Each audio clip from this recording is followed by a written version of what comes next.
My friends, as we come together in this sacred moment, I would like us to look very honestly at something that has occupied the human mind for thousands of years. It is prayer. And yet, for all the prayers uttered, for all the words spoken into the heavens, for all the tears shed in earnest pleading, the world still suffers. People pray for peace, and wars continue. People pray for health, and disease persists. People pray for supply, and shortages remain. And so it must be clear that the difficulty does not lie in God, nor in any failure of divine love, nor in any reluctance of the infinite to reveal itself. No, the difficulty lies in the way mankind has been taught to pray. For most of the world, prayer is an act of reaching outward. It is the attempt to persuade a distant God, a God somewhere beyond the clouds or beyond the stars, to intervene in human affairs. And so the individual becomes a beggar in his own universe, calling upon a power he believes is separate from himself. But I say to you, that very attitude is the beginning and the end of unanswered prayer. For the moment you believe that there is a God outside of your own being, you have already placed yourself in separation, and separation is the one condition in which spiritual fulfillment can never appear. You see, the tragedy of the human race is not that God is silent, but that man is deafened by his own belief in a God who must be informed, persuaded, or convinced. The tragedy is not that prayers go unanswered, but that the majority of prayers are never truly prayers at all. They are fear in disguise. They are anxiety wrapped in holy language. They are the call of an individual who believes he stands apart from his source and hopes that by enough words, enough pleading, enough urgency, he might move the hand of the divine. But the infinite does not move according to human insistence. The infinite is not stirred by emotion, nor by eloquence, nor by pressure. God is not a responder to human will. God is the very presence, the very life, the very consciousness that is already within you. And until this is understood, prayer remains ineffective, because prayer that begins in separation must end in disappointment. And so, the first truth we must face gently, humbly, but firmly is that the common notion of prayer is almost entirely mistaken. Prayer is not the act of getting God to do something. Prayer is not the attempt to change circumstances. Prayer is not the effort to attract something that is absent. No, prayer is the sacred recognition of what already is. Prayer is the turning within to the presence that has never left you, the presence that neither slumbers nor sleeps, the presence that cannot be improved, cannot be persuaded, and cannot be moved, because it is the fullness of being already operating at the center of your existence. When this is understood, when you see that God is not somewhere else, that God is the very essence of your consciousness, then prayer begins, and only then can prayer bear fruit. This, my friends, is the great misunderstanding we must set aside if we are to enter the deeper work that lies before us. For prayer does not begin with words, it begins with awareness. Prayer does not begin with asking, it begins with recognition. Prayer does not begin in the outer world, it begins in the silent sanctuary of your own being. In a few moments, we will examine why even the most earnest prayers seem to fail and what must be seen before spiritual activity can flow freely. But for now, let us hold this one truth close. God is not afar off. God is closer than your breath, nearer than your heartbeat, and it is only in the recognition of this nearness that true prayer can unfold. And so we continue, my friends, by looking directly at a truth that is both simple and profound. If prayer, as the world knows it, is largely ineffective, why is that so? Why does the human race continue to pray with sincerity, with hope, with urgency, and yet experience so little of the spiritual fruit promised in Scripture? The answer is not mysterious. It is not hidden in esoteric language. It lies in this. Most prayers rest upon the belief in two powers. You see, the moment an individual begins a prayer with the thought, I have a problem and I must now ask God to remove it, he has already divided the universe. He has established a problem on one side and God on the other. He has created an adversary, whether that adversary is disease, lack, danger, conflict, or fear, and he believes this adversary has a measure of power, a degree of reality, an authority to act in his life. And then he seeks to invoke a second power, God, to overcome the first. This, my friends, is the essence of every unanswered prayer. For the moment you accept two powers in your consciousness, good and evil, harmony and discord, God and problem, you have stepped out of the spiritual universe and into the realm of illusion, the realm where struggle is inevitable and peace is always delayed. The Master told us plainly, resist not evil. Why? Because in resisting, in opposing, in fearing, we give form and substance to that which, in truth, has no power at all. Let me say it gently but with complete clarity. There is no power apart from God. No disease power, no financial power, no destructive power, no opposing power anywhere in the universe. And yet listen carefully, the very act of pleading with God to remove a condition is the act of declaring the condition to be a power. Each request, each petition, each anxious thought affirms the presence of a second power, a power that must be fought, corrected, treated, or overcome. In that very moment, the prayer loses its spiritual force because the individual is no longer abiding in truth. He is struggling within a divided mind. Understand this well.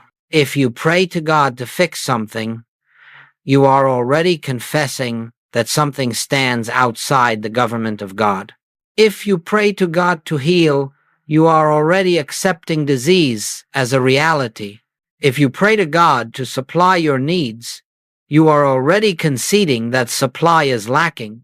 And if you pray to God to remove fear, you are already upholding fear as a genuine power. This is why prayers go unanswered, not because God refuses, but because man prays from a state of spiritual ignorance, unconscious of the fact that he is affirming exactly what he hopes to dissolve. True prayer, the prayer that bears fruit, begins with the recognition that there is no power apart from the one. There is not God and something else. There is not spirit and material condition. There is not the infinite and a problem. There is only God, only presence, only the one life expressing itself. And so before prayer can be effective, this fundamental error must be removed from thought. The belief in two powers must dissolve. The divided mind must become a single mind. The consciousness must return to its original purity. God as the one power, the one presence, the one reality. Only then can prayer unfold into realization. In the next part, we will look at the greatest error mankind makes in prayer, the subtle but devastating mistake of praying to God as though God were separate from us. But first, hold this truth.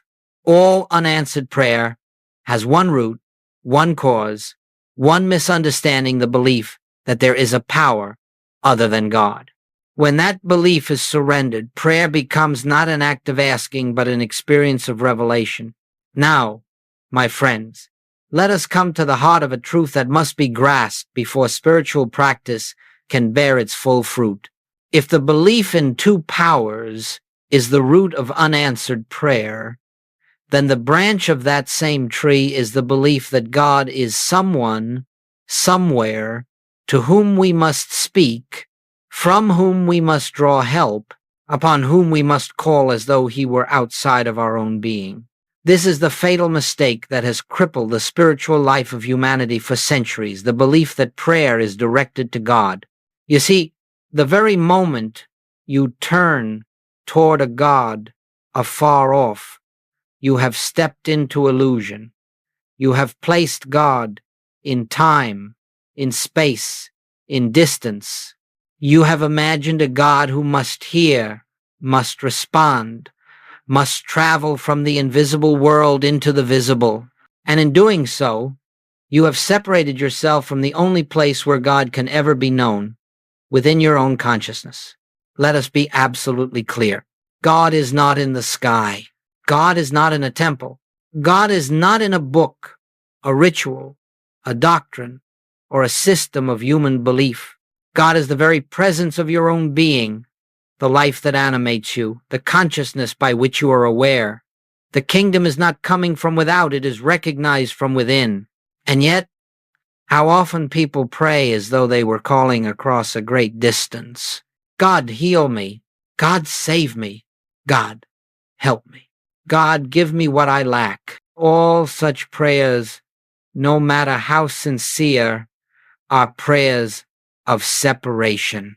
A prayer that begins with God, do something, has already declared God is not here. A prayer that begins with God, give me, has already declared I do not have. A prayer that begins with God, save me, has already declared something has power over me. And so the prayer fails, not because God refuses to listen, but because the one praying has not yet entered the truth of oneness. You see, my friends, prayer does not go outward. Prayer arises from the depth of being. It is not spoken to God, it is spoken from God. That is why Jesus could say, I can of mine own self do nothing. The words he spoke, the works he accomplished, were not of a man pleading with a deity, but of God speaking through a consciousness surrendered to the One. To pray from God is to recognize I and the Father are one. All that the Father is, I already am. All that the Father hath is already mine, not through acquisition, but through realization. In that moment, prayer is no longer an act of petition, it becomes an act of recognition. It becomes the silent acknowledgement of the presence that is forever functioning at the center of your being, forever complete, forever whole, forever expressing itself. And so the fatal mistake, the mistake that ends prayer before it begins, is the belief that God is absent and must be summoned. God cannot be summoned. God is omnipresence. God cannot be persuaded. God is perfection. God cannot be moved. God is already the fullness of all being. When you pray to God, you pray from separation. When you pray from God, you pray from oneness. This, my friends, is the pivot upon which the entire spiritual life turns. And when this truth is felt, even in a small degree, the tone of prayer changes. It becomes quiet. It becomes peaceful.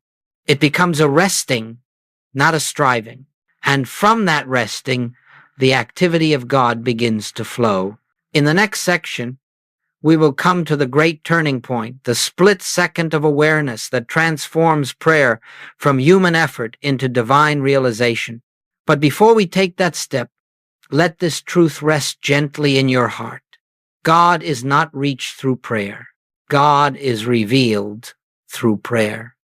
And prayer, to be effective, must begin in the recognition that God is already where you are. And now we arrive, my friends, at that sacred moment upon which the entire structure of spiritual living rests. It is not a moment measured by the clock. It is not a moment born of effort or discipline. It is a moment that may come in the midst of silence or in the midst of turmoil, in the quiet of your room or in the noise of the world. It is the split second of awareness in which you awaken to the truth that God is not someone you reach for. God is the very presence that lives you. This instant, this inner turning, this dawning recognition is what changes every prayer. For until this moment arrives, prayer remains an activity of the human mind, seeking, reaching, asking, hoping, But the moment the truth is touched, prayer ceases to be a human act and becomes a divine revelation. It is here, in this flash of awareness, that the burden lifts, the fear dissolves, the struggle ends. Not because the outer condition has changed, but because you have awakened from the dream of separation. Let me speak plainly. True prayer is not asking. True prayer is awareness. Awareness of what? Awareness of oneness. Awareness of the one power. Awareness that the presence you seek is the presence that is already functioning at the center of your being. In that instant of realization, the entire fabric of the problem begins to unravel, not through force, not through effort, not through will, but through the simple recognition that there is no other power acting upon you. The problem, whatever its name or form, is seen for what it is, an appearance without substance, a shadow that cannot withstand the light of truth. When the truth dawns, you do not say, "My problem is solved." You say, "There was no problem in God, and therefore none in me." You do not say, "God has removed the illness." You say, "God being all, illness could never have been a power." You do not say, "God has supplied my need." You say, "Supply was never absent. Only my awareness of the source was clouded." This is the mystical moment where the human sense of life yields to the divine. It is the moment in which personal responsibility gives way to spiritual assurance. It is the moment in which you stop trying to make truth work and allow truth to reveal itself. And I tell you, this moment can come in an instant. It can come while washing dishes, walking down a street, sitting quietly in your chair. It is not created by thought. It is not brought forth by concentrated effort. It is simply recognized.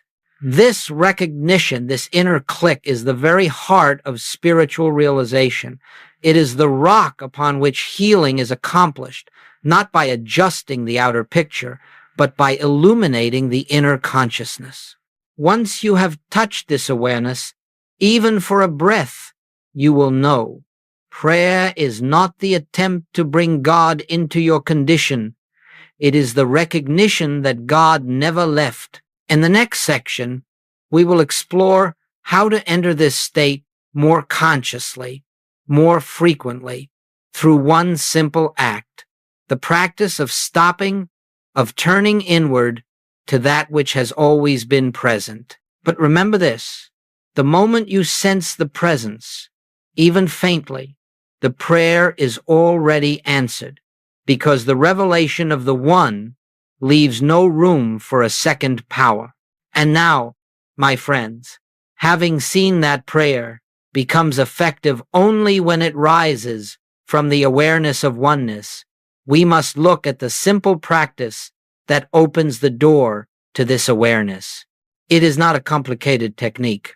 It is not a ritual reserved for holy places or sacred hours.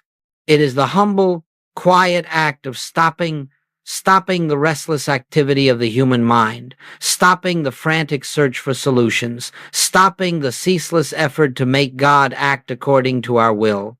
You see, the human mind is forever in motion. It seeks, it fears, it calculates, it plans.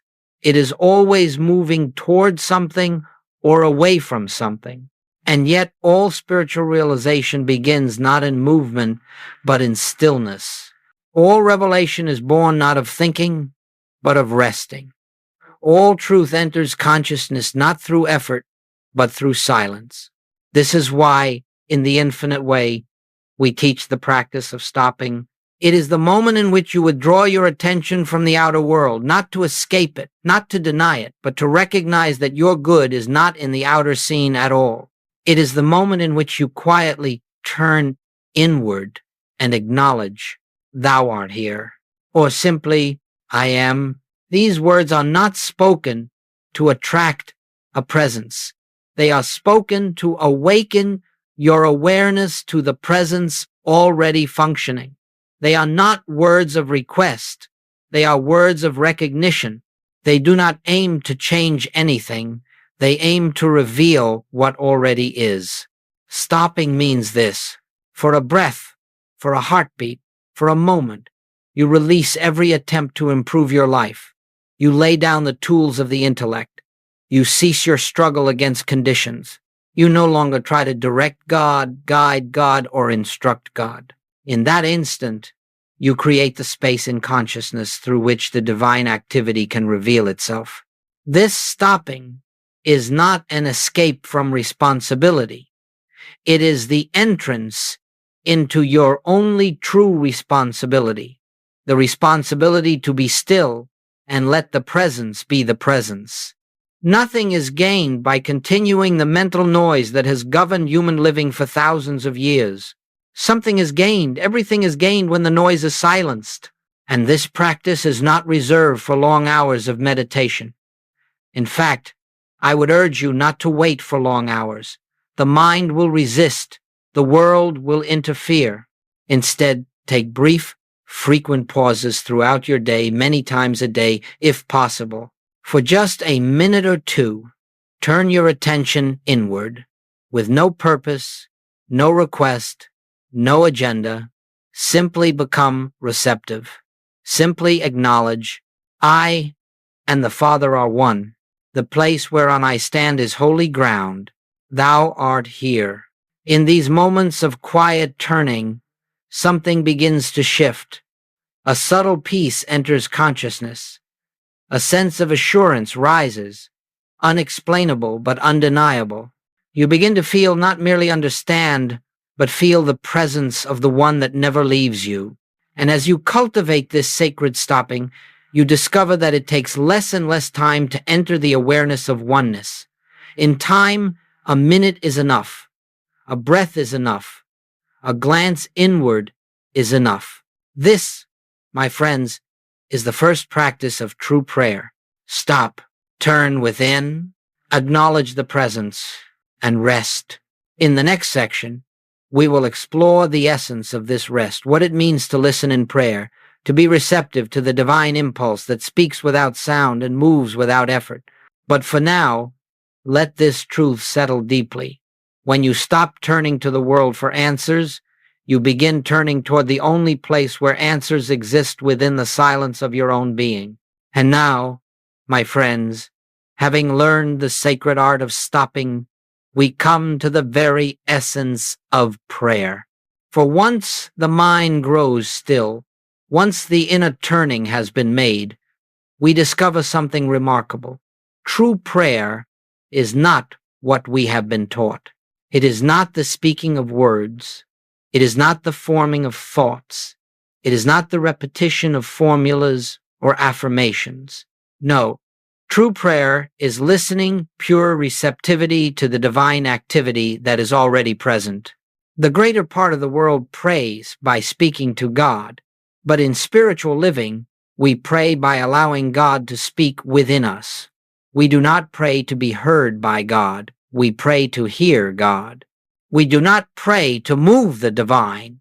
We pray to be moved by the divine. And so prayer becomes not a monologue, but a holy silence in which the still small voice can make itself known. Let me tell you, the entire universe is always filled with the movement of spirit. God is forever imparting, forever pouring, forever expressing. There is no moment when the divine ceases its activity. If we are not receiving, it is not because God is withholding.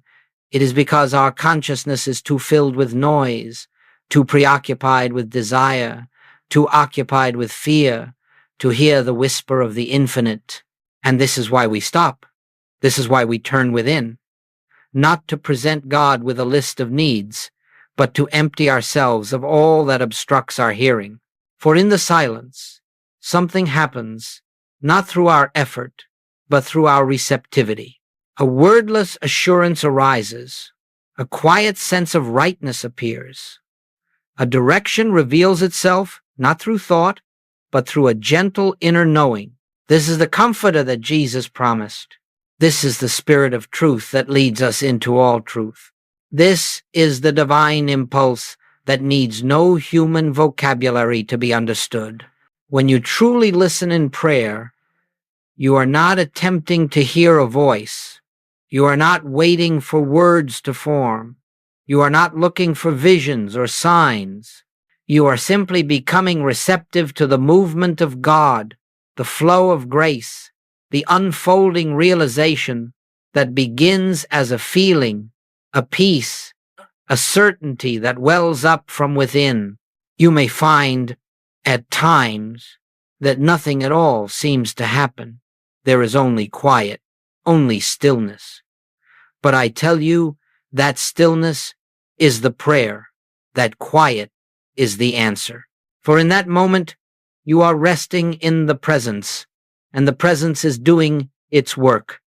Long before your outer life reflects harmony, the inner harmony has begun. Long before the appearance changes, consciousness has changed. And that change is the seed from which every demonstration grows. This listening is not something you force. It is not something you strain to accomplish. It is an allowing, a yielding, a gentle opening of the soul to God's activity. And as you practice this receptive silence, you will discover that the divine impulse comes in many forms. Sometimes it comes as a sudden knowing, complete, whole, unmistakable. Sometimes it comes as peace, dissolving fear without a single word spoken. Sometimes it comes as clarity regarding what to do or what not to do. And sometimes it comes as an inner conviction that all is well, even when nothing external has yet changed. But always, it comes within. It does not come from the world. It does not come from people. It does not come from books. It arises from the ground of your own being, for that ground is God. So remember, prayer is not speaking. Prayer is listening. Prayer is not asking. Prayer is receptivity. Prayer is not reaching outward. Prayer is yielding inward to the one presence. In our next section, we will explore what happens when this listening ripens, when the human will falls silent and the divine activity takes over, entirely without effort, entirely without struggle. That is the moment when healing begins, not by your doing, but by your witnessing. And now, my friends, let us move into the heart of the transformative moment that every spiritual seeker must eventually encounter. It is the moment when personal will falls away and divine activity begins to reveal itself. This moment is subtle. It does not arrive with trumpets or fanfare. It comes quietly, gently, almost unnoticed, yet its effect is profound. It is the shift from human effort to spiritual realization, from trying to make something happen to allowing the infinite to reveal what already is. You see, as long as we rely on the human mind, its plans, its strategies, its fears, its desires, we remain bound to the very limitations we are trying to escape. The human mind, no matter how disciplined or sincere, operates within the realm of duality. It sees two powers, two forces, two realities. It attempts to fix one and invoke the other. And so long as the mind is active, prayer cannot rise above its level, because prayer is being conducted in the very arena where the problem appears to have power. This is why we must come to a point where the personal will is no longer the initiator of our spiritual work. There must be a moment, a holy moment, when we stop trying to heal, stop trying to improve, stop trying to attract, stop trying to change. In that stopping, something greater than human intention begins its work. Joel Goldsmith often said, "You do not heal, you witness. You do not correct error. You do not fight illusion. You do not manipulate appearances. You bear witness to the action of God, which is forever functioning whether the human mind recognizes it or not. When personal will subsides, even slightly, the divine begins to move into expression. But it does not move through effort. It moves through consciousness. It does not act because you command it. It acts because you have removed your resistance to it. And that resistance, my friends, is always the same thing, the belief that you must do something. When the belief in personal doership relaxes, even for a few seconds, a new atmosphere enters the soul. You begin to sense that you are not the one making life happen. You are the one through whom life is happening. You are not the source. You are the transparency. You are not the architect. You are the instrument. This is the inner shift that marks the beginning of all true demonstration. It is the moment when you see, I no longer need to struggle with this condition because the divine presence is already here. I no longer need to fight this fear because fear has no law to support it.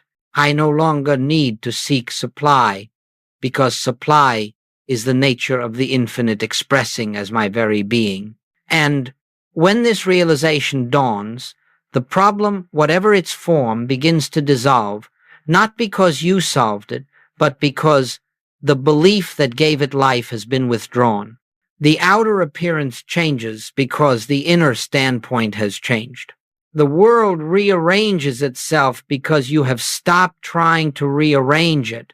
Harmony appears because harmony was always present, but your anxiety concealed it. This, my friends, is the spiritual truth. All problems dissolve in the presence of realized oneness, because there is simply no place for a second power to operate. Where oneness is revealed, fear cannot remain. Where oneness is understood, lack cannot persist. Where oneness is felt, the sense of isolation disappears, and love flows of its own accord. And this shift, this yielding, is not a one-time event. It happens again and again, in the small moments, in the brief pauses, in the quiet acknowledgments. Each time you stop relying on yourself and lean into the presence, consciousness expands. Each time you surrender the personal will, grace flows a little more freely. Each time you cease your inner effort, the divine begins its effortless work. In the next section, we will look at how this inner shift becomes the foundation of daily living. How spiritual realization is carried into the small moments of your life, transforming ordinary experiences into opportunities for awareness, until eventually you live not intermittently in God, but continuously in the consciousness of the One. And now, my friends, we come to the practical heart of this work. How to live this truth. Not occasionally, not only in meditation, but moment by moment, in the very midst of daily life. For spiritual realization is not reserved for holy hours or sacred retreats. It is meant to permeate every ordinary moment while you are speaking with a friend, reading a newspaper, washing dishes, standing in a grocery line, or caring for your family. Wherever you stand, the ground is holy if you know who stands there. You see, the presence of God does not visit you in meditation and then depart when you open your eyes. No, the presence is constant, unbroken, unchanging. What shifts is not God, but your awareness. And so, the task of the spiritual student is simply this: to remember again and again the truth that has already been revealed, not by forcing, not by straining, but through gentle, consistent turning. When a moment of fear arises, stop. Do not argue with it. Do not analyze it. Do not fight it. Stop, turn within, and acknowledge. God is the one power, and I am in that one. When A sense of lack touches your thought. Stop. Do not grasp. Do not worry. Do not plan frantically. Stop, turn within, and remember, all that the Father has is here, now, as my consciousness. When the body seems to ache or falter, stop. Do not run to fear. Do not empower the condition. Stop, turn within, and quietly note, I am not this body that appears. I am the life that animates it. When time feels short and pressures mount, stop. Do not rush. Do not surrender to anxiety.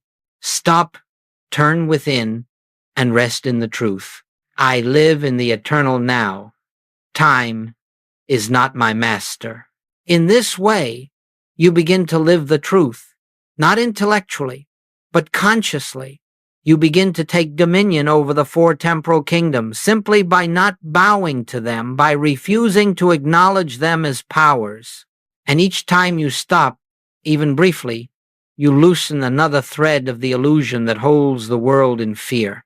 These moments of remembrance, though small, accumulate. They build a momentum in consciousness. They establish a new center of gravity within you, a place of certainty, of peace, of quiet authority. You find that you respond differently to people, differently to events, differently to the ups and downs of daily living. Something within you has shifted, and that shift becomes the atmosphere you carry with you. This is the grace-filled life. Joel Goldsmith spoke of a life lived in constant God realization, not constant in the sense of every second of thought, but constant in the underlying awareness that is never fully lost, even when you are engaged in the world. A place from which you can return easily, quickly, naturally to the inner presence. You will discover that you begin to walk more slowly. You breathe more deeply. You speak more gently. You listen with greater patience. It is not something you do intentionally. It is something that happens when the mind bows to the presence. Gradually, you see that the world around you begins to reflect this shift. Situations become harmonious without your manipulating them. People feel comforted simply by being near you, though you say nothing. Opportunities appear without your seeking. Solutions arise without your planning. And you know beyond doubt that these are not the products of human effort, but the fruits of spiritual awareness. For when heaven is recognized within, it begins to appear without. When the kingdom is found here, it expresses everywhere. When God is realized in consciousness, God becomes visible in form. In the next section, we will bring all of this into a final understanding, a closing contemplation on what it means to live in the one presence, resting in the one power, and allowing grace to complete its perfect work. And now, my friends, as we bring this time of shared contemplation to a close, let us return once more to the foundation of all spiritual work, the recognition of one power, one presence, one life. For everything we have spoken, everything we have practiced, everything we have glimpsed in these moments rests upon that single truth. There is not God and something else. There is not spirit and matter. There is not the infinite and the problem. There is only God, appearing as your consciousness, appearing as your very being, appearing as the harmony of all that concerns you.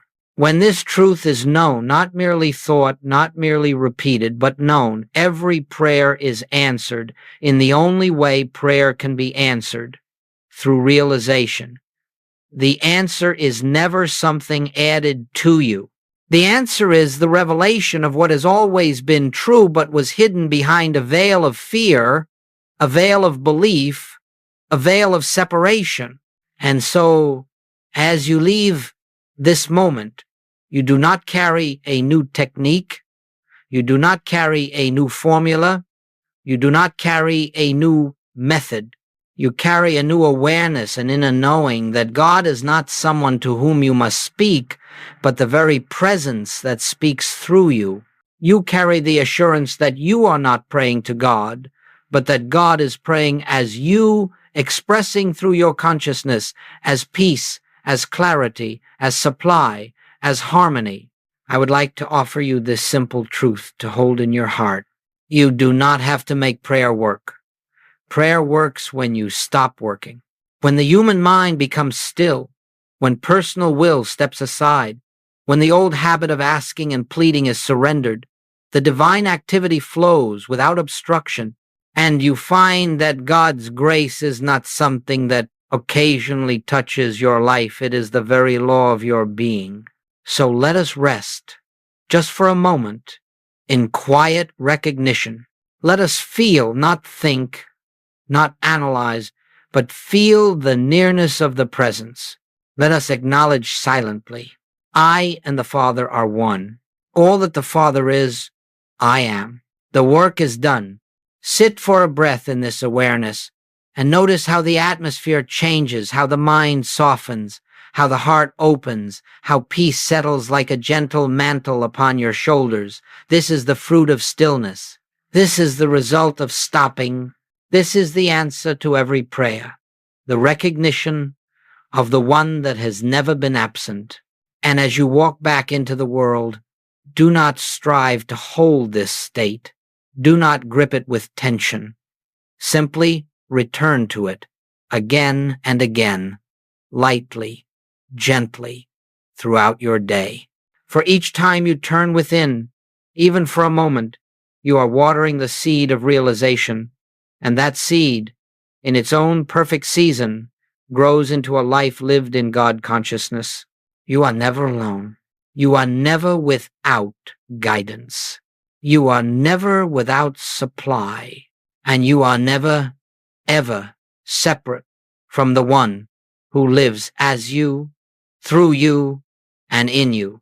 And so, my friends, go in peace. Not the world's peace, fragile and fleeting, but the peace that the Master spoke of, the peace that passeth all understanding, the peace that comes when the heart knows God is the only power, and God is here,